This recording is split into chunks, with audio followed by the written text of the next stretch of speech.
So ayan, meron tayo ditong bisita, sila Bossing from Quezon. Rumoksa sila sa atin ng Boom X Saber na color red at TRC na adjustable front shock, tapos etong back speed na disc. So ayan, shout out kila Bossing. Ano pangalan niyo, boss? Ayan, Jason. Ikaw, Bossing? Florencio Villota. Ayun, shout out kila Bossing, mga taga Quezon yan. Kaya si Bossing nandun sa loob. Shout out kay Boss Johnny from Quezon.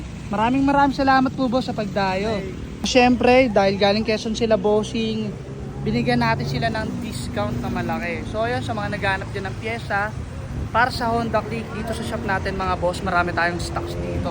At eto, napag-decide na rin sila, Bossing, na kumuha na rin ng gulong. Napili nila yung Pirelli Diablo 90-80-14 sa harapan, tapos 180-14 sa likuran. So kaya sa ikabit yung stock, pinili na lang nila yung kalidad na gulong. Siyempre, Pirelli Diablo yan, mga boss. Paabit muna natin yung gulong dun sa mags. Oh, nakabit na natin yung gulong. Tignan nyo, mga boss, kung gaano kaganda yung Pirelli Diablo. Ito talaga yung gulong na hinahanap ng karamihan, lalo na pag mga mag-indo concept.